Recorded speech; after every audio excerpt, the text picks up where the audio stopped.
लेकिन पब्लिक के लिए अच्छा। बाबा युक्ति दूर दराज के इलाकों में जहां दर संख्या कम होती है वहां जो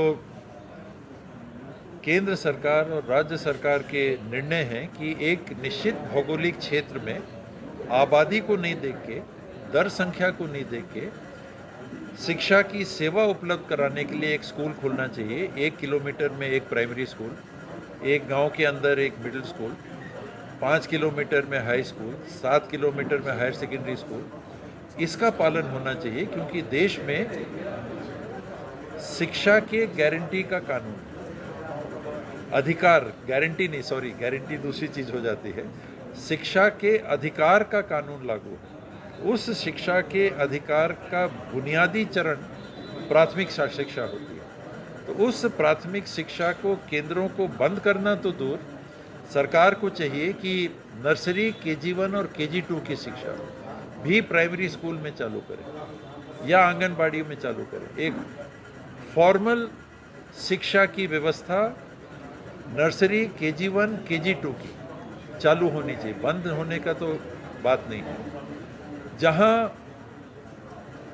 एकदम सटे हुए, ईंट से ईंट सटे हुए 2 प्राइमरी स्कूल हैं, उनका युक्ति युक्तकरण हो तो समझ में आता है, लेकिन अन्य जगह पे युक्ति युक्तकरण नहीं। पहली प्राथमिकता शिक्षा और स्वास्थ्य के क्षेत्र में जितने घोषित पद हैं, सरकार ने जितने पोस्ट सैंक्शन किए हैं इन 2 विभागों में, इनको पहली प्राथमिकता में संपूर्ण भरने चाहिए, किस्तों में नहीं।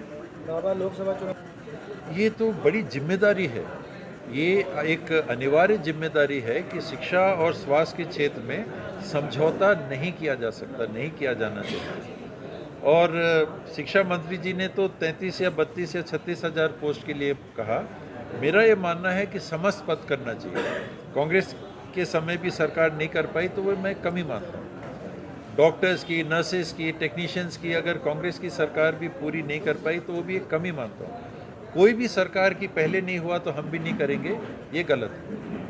पहले कोई कमी रह गई तो अब आपको मौका मिला है, आपको उसको पूरा करना है। और ये 2 विभागों में एक तरफ क्या मांग है, हमको रोजगार चाहिए। जो मंत्री जी ने कहा कि भाई सबको रोजगार नहीं मिलेगा, वो अपने अलग बात है, तो इतना तो रोजगार मिले। और उसमें भी रोजगार प्राथमिकता नहीं है मेरे नज़र में सेवा प्राथमिकता है।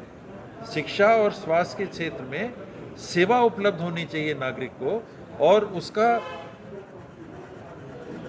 समझिए क्या कहते हैं, एंसिलरी यूनिट मान लीजिए कि वो रोजगार भी दे रहा है हमारे युवतियों को और युवाओं को जो पढ़े लिखे हैं, जिनको वो जगह पे काम करने का मौका मिल सकता है।